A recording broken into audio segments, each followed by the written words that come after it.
কোনো রেসপন্স পাই। আমি তো কীর্তনে সংযুক্ত হয়েছি ঠিক 7:30টায়, 7:25-এ, 7:25-এ আমি ওপেন করছি। আমাকে যাই আমার হোক, ভিডিও দেখেন না? আমি ভিডিও ভিতরে যাইনি, আমি তো মোবাইল থেকে যুক্ত হয়েছি। আমি আপনার নাম চেক করেছি, নাম পাইনি। আমি 3 বার প্রণাম জানিয়েছি, কোনো রেসপন্স পাইনি। তবে ওই মানে আপনার যদি রিনেমটা থাকতো তাহলে আইডেন্টিফাই করতে সুবিধা হতো। যাই হোক প্রভু, তো আমরা তাহলে শুরু করছি। ভক্তবৃন্দ, আমরা আজকে শ্রী শ্রী জগন্নাথ বলদেব সুভদ্রা মহারানীর লীলামৃত আস্বাদন করব। আমাদের সাথে যুক্ত আছেন বৈদিক কালচার ওয়ার্ল্ড এর অন্যতম উপদেষ্টা, বিশিষ্ট চিকিৎসক, নাক কান গলা বিশেষজ্ঞ শ্রীপাদ প্রাণ বলদেব দাস প্রভু। প্রভু সম্পর্কে আমি কিছু কথা নিবেদন করছি। তো শ্রীপাদ প্রাণ বলদেব প্রভু, উনি ইসকনের অন্যতম আচার্য শ্রীমৎ জয় পতাকা স্বামী গুরু মহারাজের বিশেষ কৃপাধন্য। উনি ব্রাহ্মণ দীক্ষিত, অনেক সিনিয়র ভক্ত। আহ প্রভু কৃষ্ণ ভাবনা প্রচারে অগ্রগণী ভূমিকা রাখছেন। বিশেষ করে শোভাযাত্রায় বা রথযাত্রায় নৃত্য কীর্তনে প্রভু সবাইকে মুখরিত রাখেন। এবং প্রভু কৃষ্ণ ভাবনা যাজন এবং প্রচারে এতটাই উৎসাহী, তিনি তার পেশার পাশাপাশি যে যেখানে বলে সেখানে ছুটে যান কৃষ্ণ ভাবনা প্রচারের জন্য। বিশেষ করে কৃষ্ণ কথা পরিবেশনে প্রভু খুব আনন্দ পান এবং সপরিবারে প্রভু খুব সুন্দর করে কৃষ্ণ ভক্তি যাজন করছেন এবং প্রচার করছেন। প্রভু সহধর্মিণী আমাদের বৈদিক কালচার ওয়ার্ল্ডের অন্যতম একজন কর্ণধার যাকে বলা যায়, শ্রীমতী জগৎ সেবিকা মাতাজি, তিনিও খুব সেবা পরায়ণ। এবং প্রভুর যে কন্যা পুত্র সবাই আমাদের বৈদিক কালচার ওয়ার্ল্ডে কেউ না কেউ কোনো না কোনো সেবায় যুক্ত। হয়তো নীলাদ্রি। বৈষ্ণব ঠাকুর, হ্যাঁ বলুন। আমার আমার মতো অধমের মহিমা এত বর্ণনা করার দরকার নেই, আপনি আচ্ছা, না না ঠিক আছে, দরকার আছে। আমরা যেন উৎসাহী হই। তারপরে আমাদের অভয় খুব সুন্দর গল্প বলেন এবং গীতা শ্লোকা পাঠ করেন। তো সবকিছু মিলিয়ে যে ভাবনাময় পরিবার, সেটি আদর্শ একটি কৃষ্ণ ভাবনা পরিবার। আমরা যে পরিবারকে দর্শন করে উৎসাহ অনুভব করি। তো প্রভু আজকে আমাদেরকে যে অজানা কিছু তথ্য দেবে, বিশেষ করে যে জগন্নাথ লীলামৃত, ভগবানের জগন্নাথের লীলামৃত সমুদ্র সম। তো প্রভু সে অজানা অনেক তথ্য আমাদেরকে দেবেন। এবং প্রভুর শাস্ত্রীয় জ্ঞান অগাধ, অনেক রেফারেন্স প্রভুর জানা। আমরা প্রভুর কাছ থেকে আজকে শ্রবণ করব। আমি প্রভুকে বিনীত ভাবে অনুরোধ করছি আজকে জগন্নাথ লীলামৃত।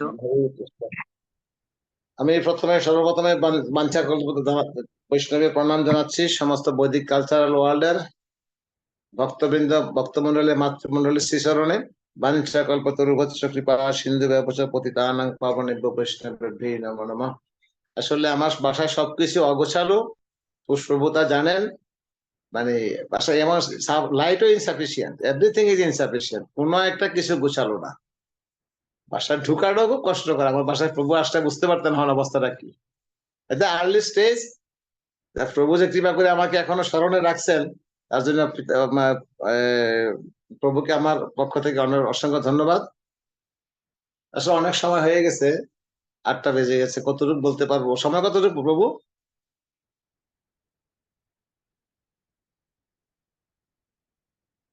ওম নমো ভগবতে বাসুদেবায়, ওম নমো ভগবতে বাসুদেবায়, ওম নমো ভগবতে বাসুদেবায়।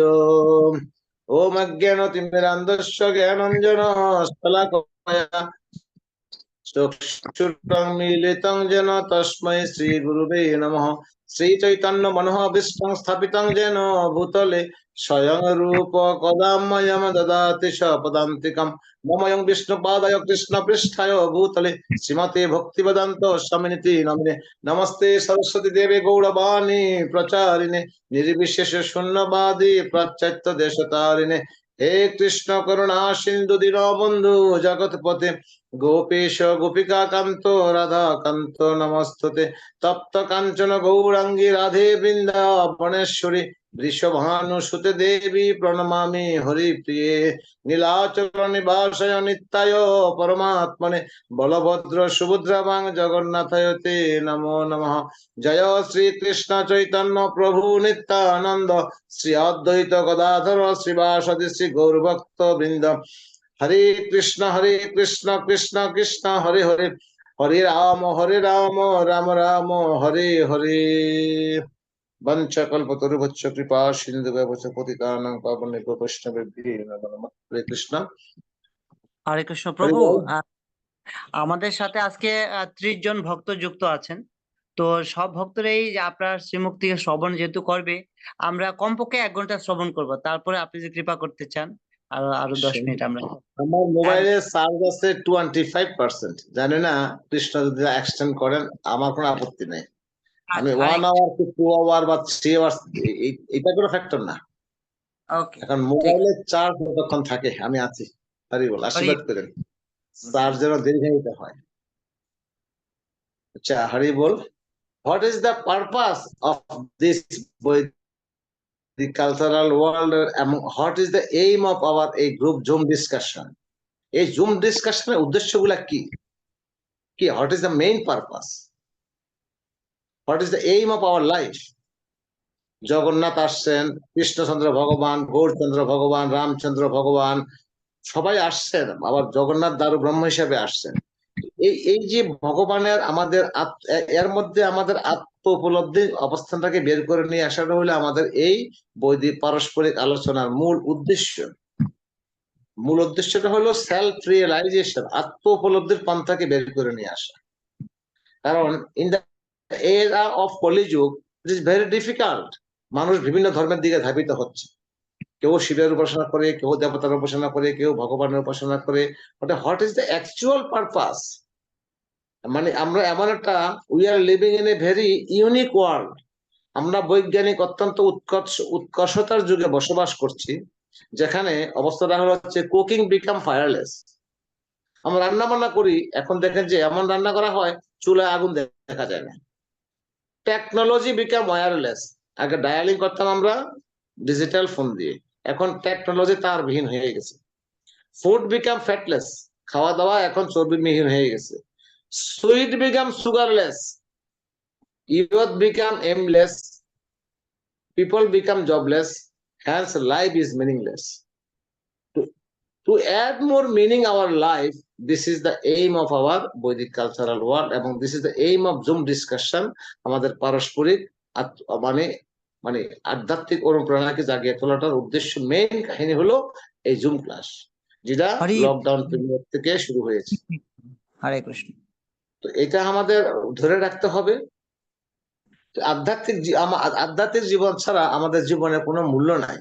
আধ্যাত্মিক উপলব্ধির পন্থা এখানে পদ্মপুরাণ একটা শ্লোক দিয়ে আমি শুরু করছি, যেখানে বলা হয়েছে সুলভম ভগবান নাম জিহ্বাচ বশবর্তিনী তথাপি নরকাম জানতি কি মাশ্চর্য পরমেত। সুলভম ভগবান নাম, ভগবান নামটা চৈতন্য মহাপ্রভু এতটাই সুলভ করে দিয়েছেন। কিরকম সুলভ? পাত্র অপাত্র না দেখে স্থান অস্থান, যে যথা পায় তারে কর প্রেম দান। প্রতি ঘরে ঘরে গিয়া করো এ ভিক্ষা, বলো কৃষ্ণ ভজ কৃষ্ণ কর কৃষ্ণ শিক্ষা। এর সে সুলভ কিছু আছে? সুলভম ভগবান নাম জিহ্বাচ বশবর্তিনী, জিহ্বার অবস্থানটা কোথায়? মুখের ভিতরে। হরিনাম করতে আমাদের কি লাগে? ঠোঁট এবং জিহ্বা। সুলভম ভগবান নাম, নামটাকে এত সুলভ করে দিয়েছে, এখানে কোন সূচি অসুচি, আমি উঁচু আমি নিচু, আমি গরিব আমি ধনী, আমি অসুচি আমি সুচি, that does not matter. Gour Krishnadas Babaji বাথরুমে বসে ভক্তদের মানে মানুষদের যন্ত্রণায় বাথরুমে বসে ভগবানের নাম জপ করতেন, দিব্য নাম। তো এখানে সুচিতা অসুচিতার কোনো ব্যাপার নাই। সুলভম ভগবান নাম জিহ্বাচ বশবর্তিনী। অনেক সময় আমরা বলি আরে জব পালা থলিটা ঘরে থুয়ে আসছি, সারাটা রাস্তা আমি এতটুকু জার্নি করবো, কিভাবে জব করব? আর জিহ্বা আর টাং থাকতে, টাং এবং ঠোঁট থাকতে ভগবানের নাম উচ্চারণ করতে অসুবিধা কোথায়? হরে কৃষ্ণ কৃষ্ণ কৃষ্ণ হরে হরে, হরে রাম রাম রাম হরে হরে। কি দরকার আছে এখানে? জপ মালাতে আপনি জপ করেন, ঠিক আছে, এটা গুরু মহারাজ দিয়েছে আপনাকে, কিন্তু আপনি জপ মালা ব্যতীত যদি ঘর থেকে বের হয়ে যান, তাহলে আঙ্গুলে কাউন্ট করুন, জিহ্বা ঠোঁট তো সাথে আছে। এজন্য বলা হয়েছে জিহ্বা চ বশবর্তিনী, জিহ্বা মুখ গহ্বরের ভিতরে আছে। তথাপি নরকাম জানতি কি আশ্চর্য পরমেতদ, তারপরে মানুষ কিভাবে নরকে যায়। This is the conclusion of, final conclusion of Padmapuran. সুলভম ভগবান নাম জিহ্বা চ বশবর্তিনী, তথাপি নরকাম জানতি কি আশ্চর্য পরমেতদ। আরেক জায়গায় রাজা কুলশেখর বলেছেন, আশ্চর্য মেথদি মনুষ্য লোকে সুধাম পরিত্যজ্যম বিষম পিবন্তি, নাম নারায়ণ গোচরানি ত্যক্তা অন্ন উবাচ কুহুকা পটন্তি। আশ্চর্য, this what is the most astonishing thing in this world. এখানে সবচেয়ে আশ্চর্য হলো মানুষ বিষম আশ্চর্য মেথদি মনুষ্য লোকে সুধাম পরিত্যজ্যম, সুধাকে বাদ দিয়ে nectar. What is the nectar? হরিনাম ইজ দ্য নেকটার। হরিনাম হইলে আমাদের অমৃত, আমরা অমৃতে বাদ দিয়া বিষম পিবন্তি, নাম নারায়ণ গোচরণী, নারায়ণ 4 সিলেবল, কিন্তু আমরা এত দুর্ভাগ্য, এবই অভাগা যে ত্যক্তা অন্য উবাচক কুহুকা পটন্তি, আমরা ভগবান নারায়ণের নামকে বাদ দিয়ে আমরা বাজে কথা লিপ্ত আছি, প্রজল্পে লিপ্ত আছি। তো একটা হলো, আমি এখানে উদাহরণটা এই জন্য দিলাম, আসলে আমাদের জিহ্বা এবং মুখ গহ্বর থাকতে, ঠোঁট থাকতে আমাদের আর হরির নাম করতে অসুবিধা নাকি? স্থান অস্থান কোনো ব্যাপার নয়, শুদ্ধতা অশুদ্ধ কোনো ব্যাপার নাই। এত সুলভ করে দিয়েছে চৈতন্য মহাপ্রভু কলিযুগে এই ভগবানের দিব্য নামকে, যেখানে খুশি উঠিতে বসিতে খাইতে শুইতে যথাযথ নাম লয়, দেশকাল নিয়ম নাহি সর্বসিদ্ধি হয়। তারপরে মানুষ কেন আত্ম উপলব্ধি করতে পারছে না? ওয়াই? আমরা দেখি যে গুরু ভাইরা ঝগড়া লাগিয়ে দিচ্ছে, অমুকটা হচ্ছে অমুক অমুককে এটা করছে, ঢেল মারছে। এখন যদি আমি বিভিন্ন দিকে তাকাই, এইগুলো মনে হচ্ছে কেন? আমাদেরকে ভাবতে হবে, we are in the platform of শিল প্রভুপাদ। শিল প্রভুপাদ এমন একটা প্ল্যাটফর্ম আমাদের তৈরি করে দিয়ে গেছেন, যেখানে শুধু আমাদের প্রভুপাদের কথা চিন্তা করে হলেও আমাদেরকে অন্তত সম্মিলিত ভাবে প্রভুপাদের এই অনুপ্রেরণাকে বাস্তবায়িত করা উচিত। সেটা হলো আমাদের মেইন কথা। আমরা যেন কৃষ্ণ ভাবনামিতে আমরা সংযুক্ত থাকতে পারি, সেই জন্য আমাদের সবার কাছে আমরা প্রার্থনা নিবেদন করব। শিল প্রভুপাদ ইজ আওয়ার মাস্টার। উনি যা দিয়ে গেছেন, আবার 50 বছর বা 100 বছর 500 বছরের মধ্যে কোনো আচার্য তা দিতে পারবেন না। ব্রাহ্ম মধ্য গৌরীয় সম্প্রদায়ের মধ্যে শ্রেষ্ঠ আচার্য বলা হয় শ্রীল প্রভুপাদকে, যিনি যা দিয়ে গেছেন তা এটা মানে মানে অমূল্য সম্পদ আমাদের দান করে গেছে। আমরা কৃষ্ণচন্দ্র ভগবান, আমরা বৃন্দাবনে আমরা মারছি কিভাবে লাভ করি? By rolling in the dust of the Braj. ব্রজে আমরা গড়াগড়ি দিয়ে কৃষ্ণচন্দ্র ভগবানের কৃপা লাভ করি, বৃন্দাবনের কৃপা লাভ করি। আমরা নবদ্বীপ ধামে আমরা গেলে কিভাবে কৃপা লাভ করি? না, in the bathing of Ganga, গঙ্গায় স্নান করে আমরা সবাই পবিত্র হই।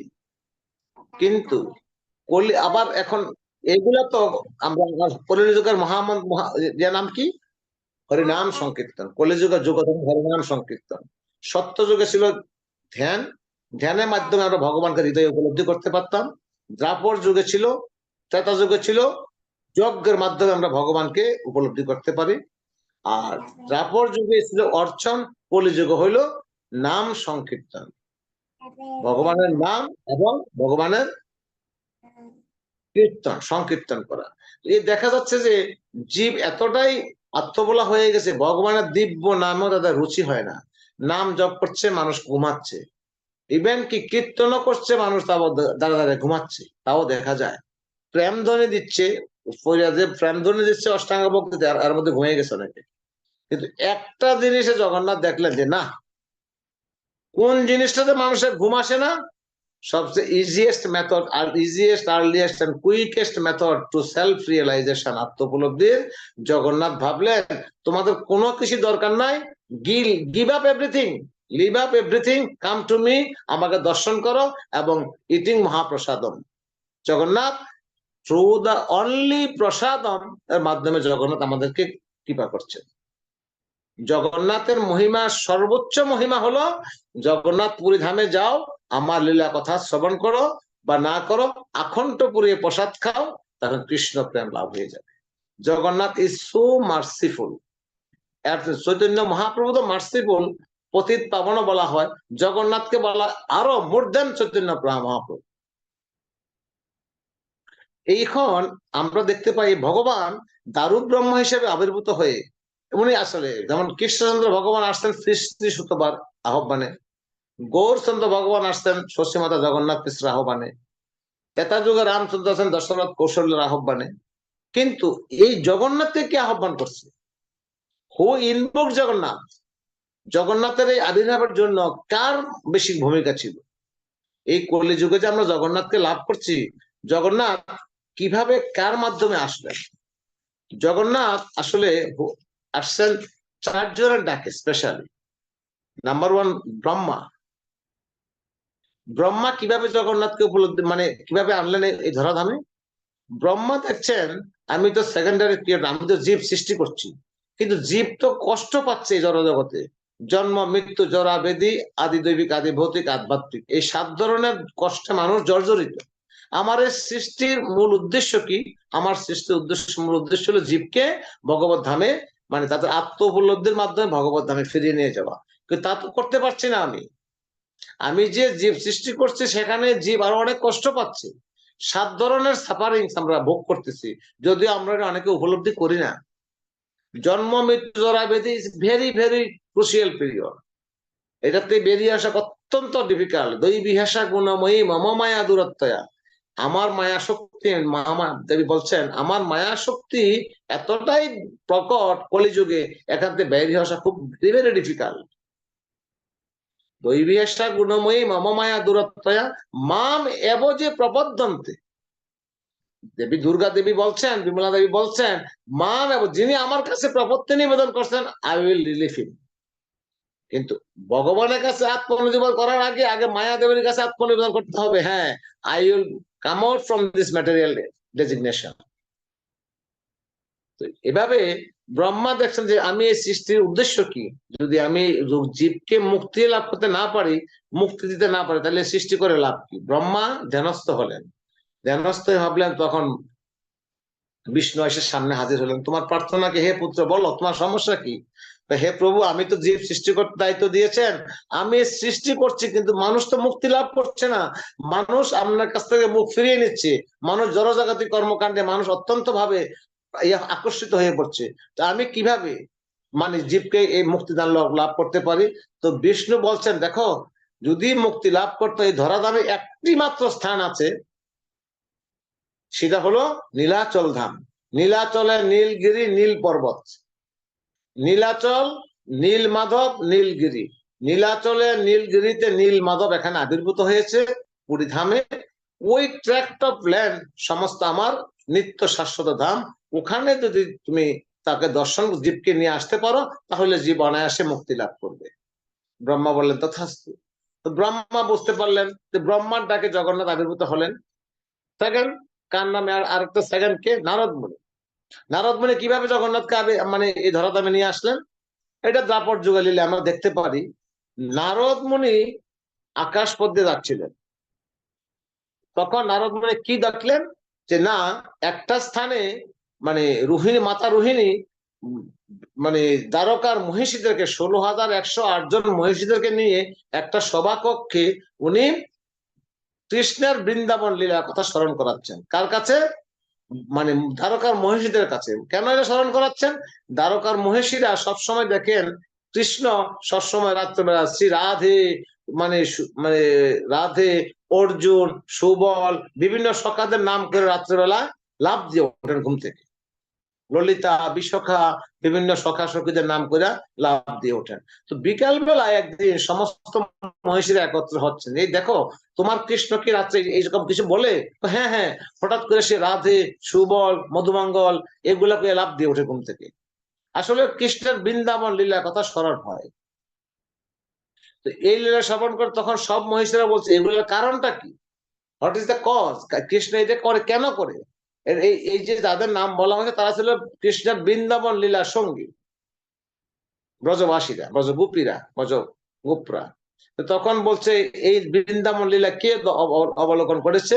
না, মাতা রোহিণী এই বৃন্দাবন লীলা সম্পূর্ণ সাক্ষী ছিলেন। তখন 16,108 জন মহিষী তখন রোহিণী মাতার কাছে গেলেন যে আমরা বৃন্দাবন লীলা শ্রবণ করতে চাই। কৃষ্ণ কেন? আমরা তো কৃষ্ণকে এত ভালোবাসি, এত ভাবে সেবা করি, মানে 16,108 জন মহিষী, কোনো কিছুর অভাব নাই, তারপরে তুমি অতৃপ্ত। তো বৃন্দাবনে কি হয়েছিল সেটাকে শ্রবণ করার জন্য তারা ওনার কাছে শরণাপন্ন হলেন। তখন বলছে দেখো, এটা খুব সিক্রেট লীলা, যদি কৃষ্ণ বলরাম এটা শুনতে পারে তাহলে সে বৃন্দাবন দিকে ধাবিত হবে দ্বারকা ছেড়ে, তোমরা খুব সাবধান। তখন তারা সবাই একটা গৃহে সমাবেত হয়েছে এবং দরজার মাধ্যমে রাখছে সুভদ্রা মহারানী বলে। তারা মাতা রোহিণী তখন এই বৃন্দাবন লীলার কথা বলতেছিলেন। In the meantime Krishna Balaram Sudharma সভা থেকে মানে কাজ সেরে আসছিলেন। আসার পরে দেখতে পেলেন যে এখানে কিছু বাক্যালাপ হচ্ছে, সুভদ্রা মহারানীকে দেখা যাচ্ছে। তো সুভদ্রা যে এই ভগবানের এই যে মানে বৃন্দাবনের কথা শ্রবণ করছেন, সেগুলা দেখে তার ভিতরে শরীরে অষ্টসাত্ত্বিক ভাব এসে গেছে, মহাভাব। তো সাথে কৃষ্ণ আর বলরাম দুই পাশে দাঁড়ালেন, দাঁড়াইয়া কান পেতে শুনতে লাগলেন ভিতরে কি হচ্ছে। কিছুক্ষণ কথা শ্রবণ করার পর কৃষ্ণ বলরামের ঠিক সেই মহাভাব প্রকাশ হয়ে গেছে। তো কৃষ্ণ বলরাম মাঝখানে হলেন সুভদ্রা মহারানী, যিনি হলেন মানে সুভদ্রা। এই তিনজনের তন্ময়ত্ব ভাব প্রাপ্ত হইয়া তাদের শরীরটা যেন কুর্মাকৃতি ধারণ করছে, চক্ষুগুলা বিস্ফোরিত হচ্ছে, হাতগুলা যেন শরীরের ভিতরে ঢুকে যাচ্ছে, পা গুলা যেন ভিতরে ঢুকে যাচ্ছে, মানে এটাকে বলা হয় মহাভাব প্রকাশ লীলা। এই বৃন্দাবন লীলা এতটাই মধুর এবং উন্নত উজ্জ্বল ছিল যে তখন হয়েছে কি, আকাশ পথে নারদ মুনি যাচ্ছেন, নারদ মুনির হাতে বীণা থাকে, নারদ মুনি দেন নেমে বলে নারায়ণ নারায়ণ নারায়ণ। এই কথা বলার সাথে সাথে যখন এই শব্দ তাদের কানে গিয়ে পৌঁছালো, সবাই তাকে আবার স্বাভাবিক হয়ে আসলো। কৃষ্ণ বলরাম আমার সুভদ্রা মহারাজ স্বাভাবিক হয়ে গেলেন। তখন বলছে কি, ও প্রভু প্রভু, আমি তোমার অসংখ্য রূপ তো দেখেছি, আমি এইরকম অদ্ভুত রূপ আমি কখনো দেখি নাই। এই অদ্ভুত রূপে তোমাকে আমি দর্শন, তোমার কাছে একটাই প্রার্থনা, এই রূপে তুমি কলিজীবদেরকে দর্শন দিয়ে উদ্ধার লাভ করবে, তুমি আমার কাছে প্রতিজ্ঞাবদ্ধ হও। তখন কৃষ্ণ বলল ঠিক আছে, তোমার একটা প্রতিজ্ঞা পরে করছে, আমি আরো কিছু বৃন্দাবনেরা শ্রবণ করতে চাই, তুমি ডিস্টার্ব করো না। তখন আর বলছে না প্রভু, আমার কাছে আমাকে আগে শপথ করো, তুমি এই এই রূপে, এই রূপটা অত্যন্ত প্রেম বিগলিত রূপ, বিপ্রলম্ব ভাব বলা হয় এটাকে। তো বলছে ঠিক আছে তথাস্তু, এই বলে তখন আরো কিছুক্ষণ কথা শ্রবণ করলেন। তো এইভাবে নারদ মুনির ডাকে এইভাবে কৃষ্ণ বলরাম জগন্নাথ বলদেব সুভদ্রা মহারানীর প্রকাশ করলেন। আরেকজন আসছেন যাকে ইনি এই লীলা আহ্বান জানিয়েছেন, তিনি বিমলা দেবী, মানে দেবী দুর্গা। কিভাবে না, একবার নারদ মুনি দেখছেন লক্ষ্মী দেবী নারায়ণের সেবা করছেন। তো নারদ মুনিকে দেখে লক্ষ্মী দেবী তুমি কি চাও বলো। তো এর আগের দিন উনি চাইছিল আমি একটু মহাপ্রসাদ পেতে চাই, ভগবান নারায়ণের মহাপ্রসাদ।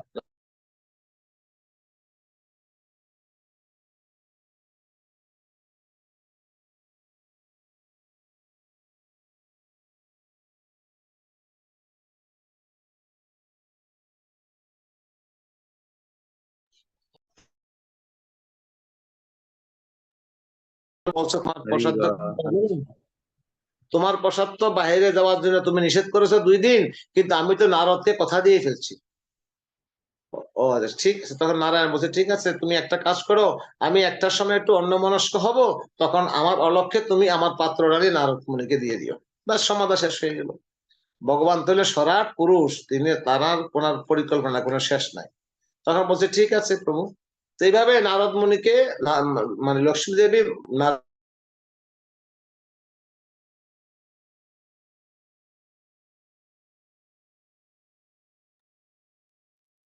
হরে কৃষ্ণা। প্রভুর ওখানে ডিস্টার্ব হচ্ছে, নেটওয়ার্ক প্রবলেম। শোনা যাচ্ছে প্রভু? প্রভু আপনার ওখান থেকে শোনা যাচ্ছে না। আমরা ক্লিয়ার এই প্রভু? প্রথম আর এই মাঝে 2-3 মিনিট আমরা শ্রবণ করতে পারিনি, আপনার ওখানে নেটওয়ার্ক প্রবলেম ছিল প্রভু। আবার একটু পুনরাবৃত্তি, লক্ষ্মী দেবীর না, যে আমার কথাটা বলছিলেন, পুরাটাই দেখাচ্ছে। লক্ষ্মী দেবীর যে ও, ইয়েটা, যে নারদ মুনির লক্ষ্মী সাথে দেবীর লক্ষ্মী থেকে দেবীর যে কিভাবে কথাটা। নারদ মুনি এই প্রসাদটা পেলেন? হ্যাঁ হ্যাঁ বলছি। তো নারদ মুনি একদিন বৈকুণ্ঠে গেলেন,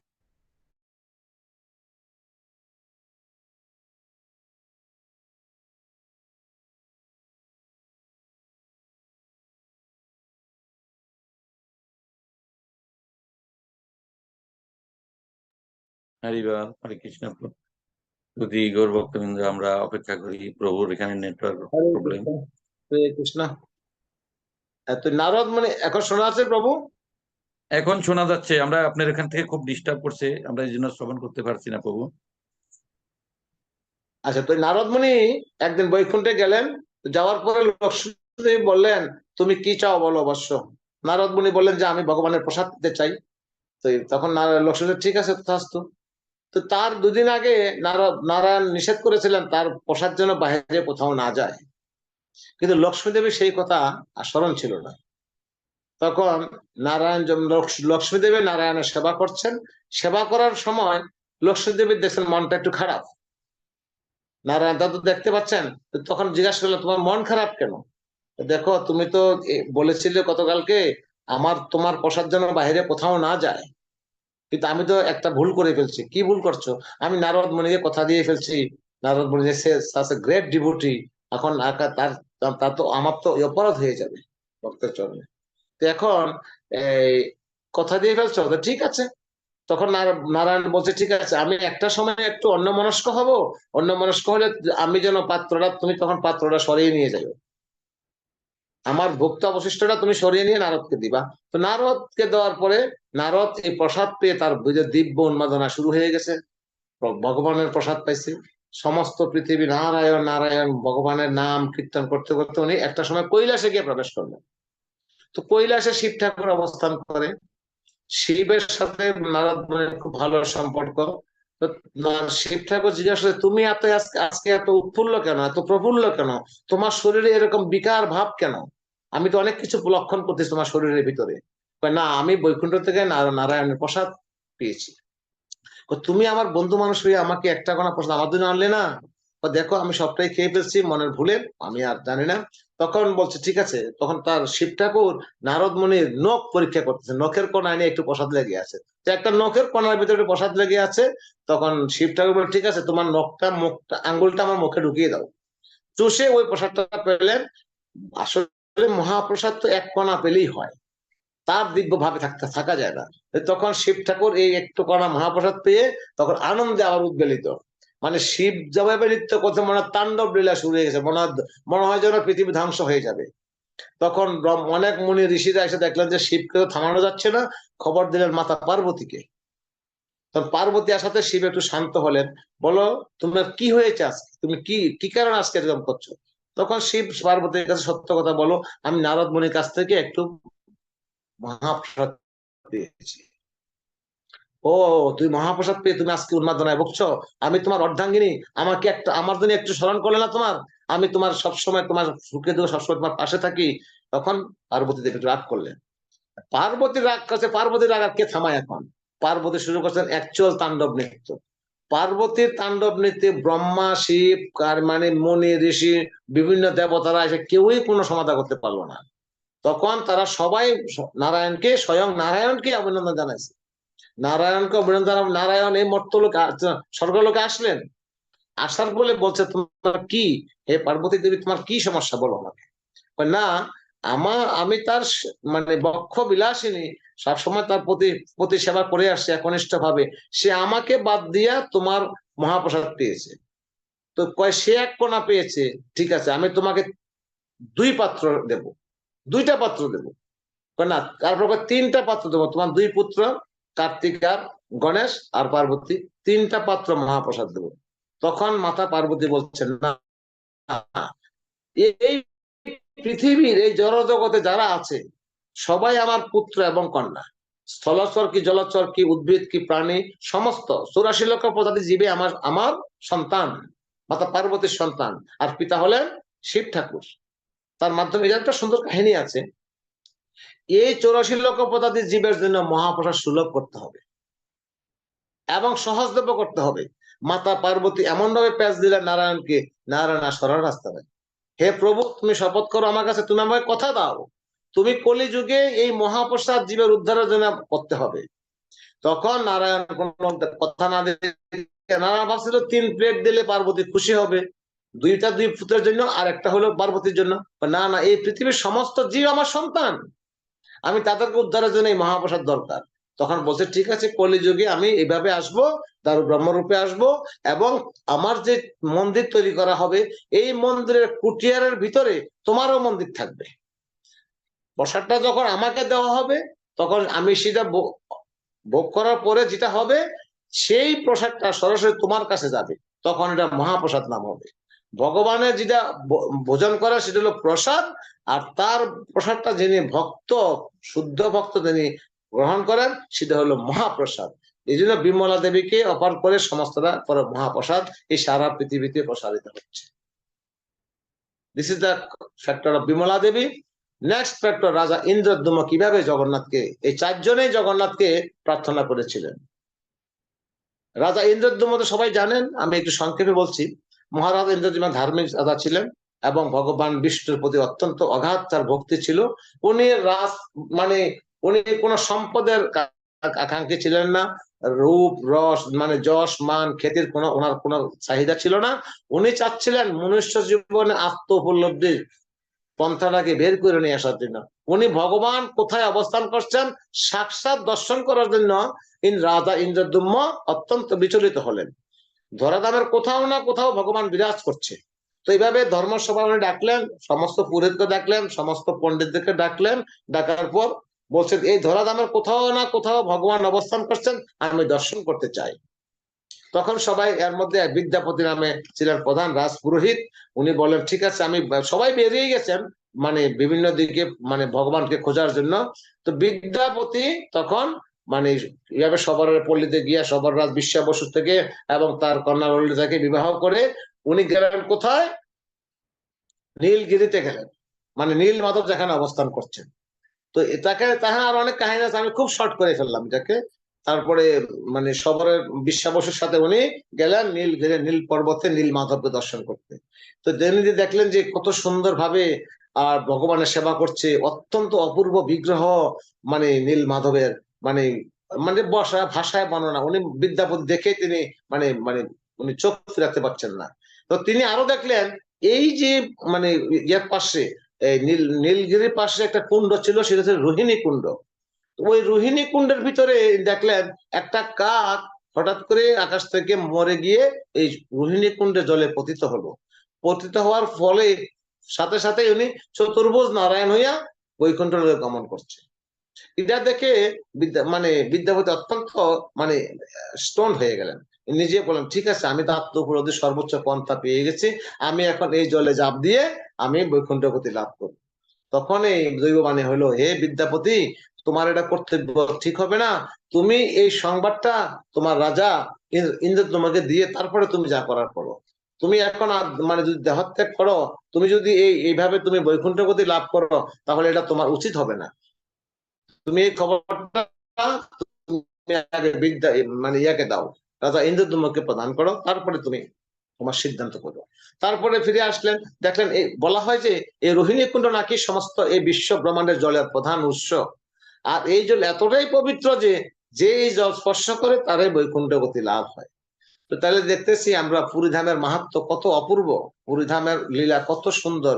ভগবান Jagannath is the lord of the universe. কেন? উনি বিশ্ব ব্রহ্মা। এইভাবে আমরা দেখি যে নারদমণি ব্রহ্মা, নারদমণি, বিমলা দেবী, রাজা ইন্দ্রদ্যুম্ন। তো তখন রাজা ইন্দ্রদ্যুম্ন একটু কাহিনী আছে, রাজা ইন্দ্রদ্যুম্ন সরাসরি নীল মাধবের সেবা করতে পারেন নাই, কারণ ব্রহ্মার প্রথম 50 বছরে ভগবান নীল মাধব রূপে নীলগিরিতে অবস্থান করছিলেন। ব্রহ্মার দ্বিতীয় পরার্ধে ভগবান চতুর্ভুজ দারু ব্রহ্ম হিসাবে মানে দর্শন দান করবেন। তো যখন ইন্দ্রদ্যুম্ন রাজাকে খবর দেওয়া হলো যে হ্যাঁ ভগবানের সন্ধান পেয়েছি, তখন রাজা তার সেনাপতি সৈন্য সামন্ত নিয়ে ওই নীলাচল পর্বতে নীলগিরিতে গেলেন। গিয়ে দেখলেন যাওয়ার আগে একটা ধূলিঝড় হয়েছিল। ধূলিঝড় হওয়ার ফলে ভগবান নীল মাধব তখন বালুয়ে ঢাকা পড়ে গেছে। এটা ভগবানের ইচ্ছা। ভগবান তো বলছে ব্রহ্মার প্রথম পরার্ধে আমি নীল মাধব হিসেবে থাকবো, দ্বিতীয় পরার্ধে তুমি দারু ব্রহ্ম হিসেবে আমার দর্শন লাভ করতে পারবে। তো তাই যথাযথ তাই হলো। তখন প্রভু শোনা যাচ্ছে? হ্যাঁ, প্রভু শোনা যাচ্ছে প্রভু, শোনা যাচ্ছে। শোনা যাচ্ছে এখন। হরি বল, হরি বল, হরে কৃষ্ণ। তো এইভাবে আমরা চারজনের মাধ্যমে আমরা জগন্নাথকে উপলব্ধি করতে পারলাম। তো জগন্নাথকে বলা হয় বিশ্ব ব্রহ্মাণ্ডের নাথ, নট পুরিয়ানাথ। ছিল প্রভুপাদ বলছিল এক সময়, আরে পুরীর রাজা, পুরীর পান্ডারা বলছিল এই প্রভুপাদ আমাদের বিজনেসকে নষ্ট করে দিবে, কারণ উনি জগন্নাথের সারা বিশ্বব্যাপী প্রচার করতেছে। তখন প্রভুপাদকে তারা প্রশ্ন করেছিল, দেখো তোমাদের জগন্নাথ কিন্তু উড়িয়া, তোমরা বলো উড়িয়ানাথ, এটা উড়িয়ানাথ নয়, উনি হলেন জগন্নাথ, বিশ্ব ব্রহ্মাণ্ডের নাথ, lord of the whole universe. কারণ ছিল প্রভুপাদ এই জগন্নাথের মাধ্যমে সারা বিশ্বে কৃষ্ণ ভাবনার প্রচার করেছে। জগন্নাথ হল এতটা কৃপালু। জগন্নাথকে বলা অনেক নাম আছে জগন্নাথের। জগন্নাথের বলা ইটিং লর্ড। অন্য শুধু প্রসাদের মাধ্যমে উনি কৃপা করেছেন, শুধু প্রসাদ গ্রহণ করো আর আমার নাম উচ্চারণ করো। এখানে বলা হয় পুরীধামের মাহাত্ম্যে বলা আছে, যারা এই পুরীধামে এক স্টেপ, 1 ফুট পরিমাণ পদক্ষেপ দেয়, তারা সারা বিশ্ব ব্রহ্মাণ্ডকে 7 বার পরিক্রমার ফল লাভ করে। যারা এই পুরীধামে মানে ভগবান বিষয়ক দুই একটা কথা হয়, তারা সামবেদ পাঠ করার ফল লাভ করে। among the 4 Vedas of 4 বেদের মধ্যে, 4 বেদের মধ্যে among the Vedas I am Samaveda. Krishna নিজেই বলেছেন 4 বেদের মধ্যে আমি হইলাম সামবেদ, কারণ সামবেদে কৃষ্ণ ছাড়া অন্য কোনো কথা লিখিত নেই। তো যারা পুরীধামে কৃষ্ণ বিষয়ক কোন বা জগন্নাথ বিষয়ক বা ভগবত বিষয়ক কোন কথা আলোচনা করে, তারা সামবেদ পাঠের ফল লাভ করে। যারা এই পুরীধামে যখন যমরাজ যখন এই রোহিণী কুণ্ডে যখন একটা কাক যখন ইয়াতে উদ্ধার লাভ করলো চতুর্ভুজ মূর্তি হিসেবে, তখন যমরাজ আসা ব্রহ্মাকে প্রশ্ন করছে, তাহলে আমার ডিপার্টমেন্ট তোমার এখানে রাইখে লাভ কি? আমার তো ডিপার্টমেন্ট থাকার দরকার নাই। এখানে যদি সব জীব আইসা উপস্থিত হয়ে দর্শন করে, তাহলে তো মুক্তি লাভ হবে, আমারও সৃষ্টি করে কি লাভ?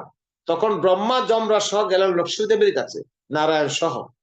তখন বলছে, হে প্রভু, তখন লক্ষ্মীদেবী বলছেন, দেখো যমরাজ, এই ট্র্যাক্ট অফ ল্যান্ড, এই যে পুরীধামের যে ধামটা, এটা তোমার প্রভু নিত্য শাশ্বত ধাম, তোমার প্রভু নিত্যকাল এখানে বিরাজ করে। এই স্থানে কোনো পাপীদের বিচার করা হয় না। ইভেন একটা পিঁপড়াকে তোমার চতুর্ভুজ মূর্তির দর্শন করতে হবে। তোমার ডিপার্টমেন্ট পুরো সারা বিশ্ব ব্রহ্মাণ্ডে আছে, but not in the tract of Puridham. Puridham ব্যতীত বাকি সমস্ত বিশ্ব ব্রহ্মাণ্ড তোমার। এই পুরীধামে তোমার কোনো প্রভাব থাকবে না। আরো অনেক মাহাত্ম্য আছে পুরীধামের। তো পুরীধামে যারা বাস করে তারা হলো পুরুষ। ভগবান তার নাম, এই ধামের নাম রাখে তার নিজের নাম অনুসারে। পুরুষোত্তম ক্ষেত্র পুরীধাম, শঙ্খক্ষেত্র, নীলাচল, তার মধ্যে সবচেয়ে নামটা বেশি এফেক্ট হলো পুরুষোত্তম ক্ষেত্র। যেমন কৃষ্ণ দ্বাপর যুগে লীলা করেছেন, সেটা কৃষ্ণ নাম এক, তার ধাম আলাদা, বৃন্দাবন ধাম। তারপরে চৈতন্য মহাপ্রভু আসছেন নবদ্বীপে।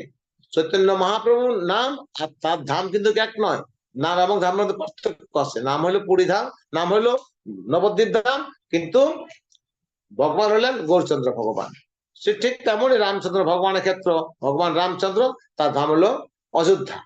তো কিন্তু পুরীধামে ভগবানের নাম এবং তার স্থান অভিন্ন, একই নাম, পুরুষোত্তম ক্ষেত্র আর পুরুষোত্তম ভগবান।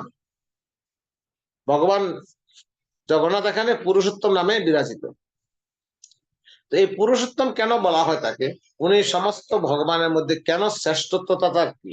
কারণ ভগবান জগন্নাথ বিশ্ব ব্রহ্মাণ্ডের নাথ, উনি কখনো ওনার কৃপাটা শুরু হয় স্নান যাত্রার মাধ্যমে শুরু করে। আর সেই থেকে শুরু করে একটা মাস যদি ভগবানের লীলার কথা আলোচনা করা হয়। যদিও উনি কোনো মাতৃগর্ভ ধারণ করে আসেন নাই, উনি আসছেন দারু ব্রহ্মা হিসাবে। তারপরও কেন ভগবানের সাথে, এই জগন্নাথের সাথে যত ভক্ত লীলা আছে, অন্য কোনো ভগবানের সাথে এত লীলা কখনোই হয় নাই। কারণ জগন্নাথের লীলা অপরিসীম। মানে মানে উনি এতই কৃপালু যে খুব অসহজে ভক্তদের কৃপা দান করেন। এই জন্য আমরা সবাই দেখেন পুরী গ্রামে সবাই জগন্নাথের রথযাত্রা হুমরি খাইয়া পড়ে। রথেশ্বর ব্রাহ্মণং দশটা পুনর্জন্ম নবিদ্যত। এই রথে আরোহণ অবস্থা জগন্নাথ দর্শন করতে পারলে সমস্ত পুণ্য লাভ হয়, মানুষ জীব পরাগতি লাভ করে। তো এই জন্য পুরী ধামে দেখেন যে মানুষ হুমরি খেয়ে পড়ে জগন্নাথ দর্শন করার জন্য, একটা হলো। তো এই পুরী ধামে জগন্নাথ শুধুমাত্র এই দর্শন দান করে বজ্জিত থেকে উদ্ধার লাভ করেন। তো এখন আসলে দুটা লীলার কথা শ্রবণ করি আপনাদেরকে। পুরীধামে জগন্নাথের যে কতগুলো অনেক অসংখ্য লীলা আছে, তার মধ্যে আমি যে হেডিং গুলা জগন্নাথকে ভাগ করেছি দুই ভাগে। জগন্নাথের লীলাটা দুই ভাগে আমি করেছি। একটা হলো গর্ভগঞ্জন লীলা, আর একটা হলো পতিত পাবন লীলা। এই গর্ভগঞ্জন লীলার মধ্যে অনেক আছে, যেমন রামানুজাচার্য আছে, পুণ্ডরিক বিদ্যানিধি আছে, উদয়ন আচার্য আছে, ইভেন কি তার পিওর ডিভোটি সুদর্শন চক্র আছে। পিওর ডিভোটি সুদর্শন চক্র। রামানুজাচার্য কিভাবে গর্ভগঞ্জন, তার ভিতরে অহংকার ঢুকছিল। রামানুজাচার্য শ্রী সম্প্রদায়ের বৈষ্ণব। আমাদের চারটা সম্প্রদায়ের মধ্যে একটা সম্প্রদায় শ্রী সম্প্রদায়। এই শ্রী সম্প্রদায়ের আচার্য হলেন রামানুজাচার্য। তো রামানুজাচার্য, এটা প্রায় 800 বছর আগের কথা। রামানুজাচার্য আবার পুরীধামে গিয়েছিলেন। রামানুজাচার্য ভগবানের কিভাবে উপাসনা অর্চন করতে হয় সেভাবে খুব এক্সপার্ট ছিলেন। তো পুরীধামে তো ভগবান কার দ্বারা সেবিত হন? ভগবান সেবিত হন সবর জাতিদের দ্বারা। যারা ব্রাহ্মণ, ক্ষত্রিয়, বৈশ্য, শূদ্র, লোহারদের শূদ্র, তাকে বলা হয় সবর। সবর জাতির দ্বারা সেবিত হচ্ছেন।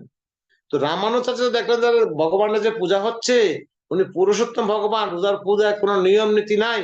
তখন উনি পুরী রাজাকে ডাকলেন, বলছেন আমি ভগবানকে কিভাবে পূজা অর্চন করতে হয় এটা আগামীকাল সকালে আমি তাদেরকে সব দেখিয়ে দেব। তো রাজা বলছেন ঠিক আছে, আগামীকাল সকালে আপনি আসুন, আসে এই পূজার পদ্ধতিগুলো আপনি দেখিয়ে দিন। তো আগামীকাল সকাল হওয়ার আগে ঘটনা ঘটে গেল। রাত্রে তখন জগন্নাথ ওই রামানুজের স্বপ্নে আবির্ভূত হলেন। শোনো, you may be great Ramanujacharya, you may be the chief of Sri Sampradaya, but not in the Puri, but outside the Puri. তুমি শ্রী সম্প্রদায় শ্রেষ্ঠ বৈষ্ণব হতে পারো, তুমি আচার্য হতে পারো, কিন্তু আমার ভক্তের সাথে আমার যে সম্পর্ক তাতে ইন্টারফেয়ার করার তোমার কোনো অধিকার নাই। বলা হয়ে থাকে ওদিন রাত্রেই জগন্নাথ রামানুজকে কিক আউট করে দিয়েছেন, দক্ষিণ ভারতে পাঠিয়ে দিয়েছেন। আর এক জায়গায় ব্যাখ্যা করা আছে না, গরুড় দেবের মাধ্যমে মানে রামানুজাচার্যকে দক্ষিণ ভারতে প্রেরণ করে দিয়েছে। দুইটাই লেখা আছে। এইভাবে রামানুজাচার্যের গর্ভকে ভঙ্গ করে দিয়েছে। দেখো, আমার সাথে আমার ভক্তের যে ভাব, যে রেসিপ্রোকেশন, যে আদান প্রদান, তুমি সেটা বুঝবা না। আমি সবর জাতি দ্বারা সেবিত হব। এইভাবে রামানুজের বিদায় হয়ে গেল। এরপর দিন রাজা আসছেন, মন্দির খুলছে, রাজা আসছেন, কোথায় রামানুজ, কোথায় রামানুজ, কোথায় রামানুজ। আর রামানুজ আছে কোনো খবর নাই। পরে সন্তান নিয়ে জানতে পারলেন যে উনি দক্ষিণ ভারতে অবস্থান করছেন। এইভাবে ভগবান কারো ভিতরে, তো ভক্তের ভিতরে অহংকার ঢুকলে সেভাবে দর্পকে চূর্ণ করে দেন। আরেকটা হলেন পুণ্ডরিক বিদ্যানিধি। আমরা জানেন সবাই, পুণ্ডরিক বিদ্যানিধি হলেন রাধারানীর বাবা। রাপর যুগে ছিলেন বিশ্ববানু রাজা, কলিযুগে আসেন পুণ্ডরিক বিদ্যানিধি হিসাবে। পুণ্ডরিক ধাম হাটাজারি মেকল ধামে উনি অবস্থান করছেন। তো এই পুণ্ডরিক বিদ্যানিধি আর পুণ্ডরিক বিদ্যানিধি আর স্বরূপ দামোদর দুইজনেই মানে পুরী ধামে যখন অবস্থান করছিলেন, তো একদিন উনি তখন স্নান যাত্রার সময় পুরী ধামে গেছিলেন। তো স্নান যাত্রার পরে জগন্নাথকে মান্ডুয়া বস্ত্র পরিধান করা হয়। মান্ডুয়া বস্ত্র মানে মার দেওয়া বস্ত্র। তো মার দেওয়া বস্ত্র পরিধান করানোর পরে তখন পুণ্ডরিক বিদ্যানিধি ভাবলেন, আহারে, এখানে কোনো জাত পাত আচার বিচার কোনো কিছুই ফলো করে না তারা, ভগবানকে অপবিত্র মার দেওয়া বস্ত্র পরিধান করাইছে। তখন এটা দেখে রামানুজাচার্য তখন তৎক্ষণাৎ ওই স্থান থেকে চলে আসলেন এবং স্বরূপ দামোদর সহ চলে আসলেন। তো মানে এটা ওনার ভালো লাগলো না যে জগন্নাথের সেবায় একটু সুচিতা থাকা উচিত, একটু পবিত্র থাকা উচিত। তখন রাত্রেবেলায় ঘটনা ঘটে গেল। পুণ্ডরিক বিদ্যানিধি রাত্রে যখন এই কথা বলে চলে আসলেন, তখন রাত্রেবেলায় জগন্নাথ স্বয়ং তার বুকে পাড়া দিয়ে বলছে, তুই আমার ভক্তের জাত পাতের বিচার করছিস না?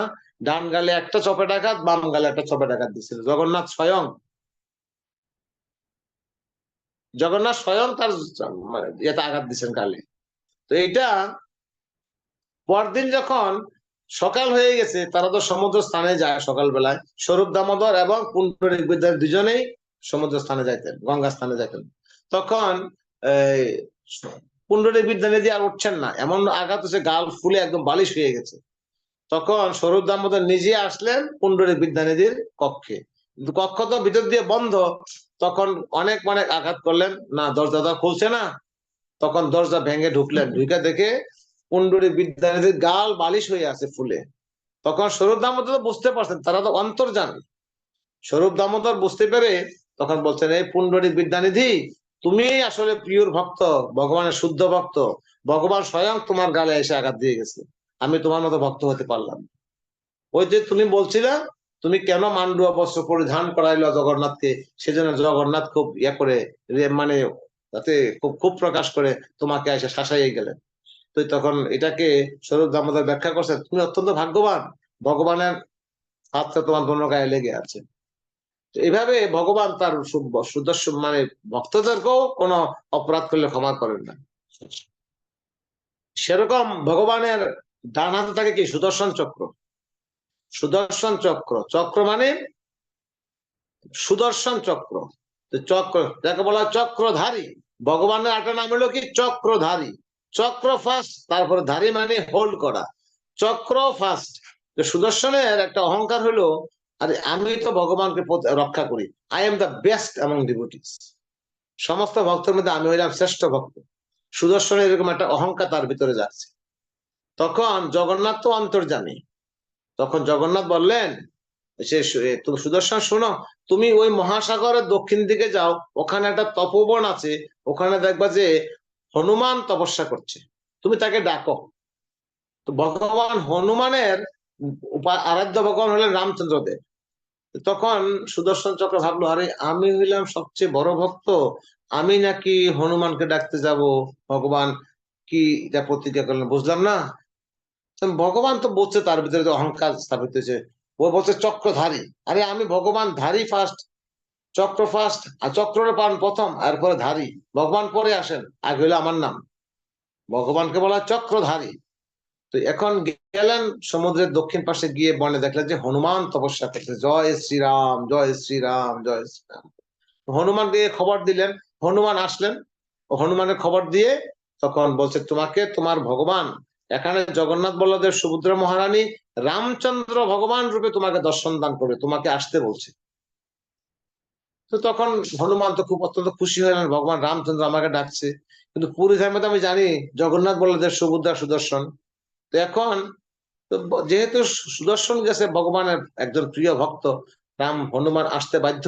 তো হনুমান আসার আগে এই সুদর্শন চক্র করছে কি, তার যে হাতে যে স্টিকটা থাকে, ওই স্টিকটাকে অনেকগুলা ভাঙলো। তো ভগবান জগন্নাথ দেবের মন্দিরে 4টা গেট আছে, অশ্বদুয়ার। তো সুদর্শন চক্র বলছে করছেন কি, তার সুদর্শন চক্রটা কেটে কেটে কেটে কেটে টুকরা করে এমন ভাবে মানে 4টা গেট বন্ধ করে যাতে একটা মশাও ঢুকতে না পারে। তো হনুমান এসে প্রথম গেটে সিংহদ্বারে আসলেন, দেখে দ্বার বন্ধ।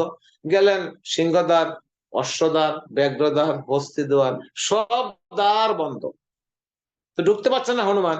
তো হনুমান তার আরাধ্য দেবতা জয় শ্রীরাম ডাক দিলেন।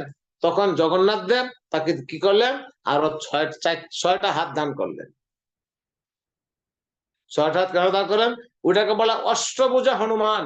এটা এখনো বিরাজমান পুরী ধামের ভিতরে, জগন্নাথের কুঠিয়ারের ভিতরে অষ্টভুজা হনুমান। তো হনুমান 6 হাত দিয়ে কি করলেন, অষ্ট হাত দিয়ে কি করলেন না, 4 হাত দিয়ে 4 গেটে সুদর্শন চক্রকে ধরলেন, উপরে ফেললেন টান দিয়ে।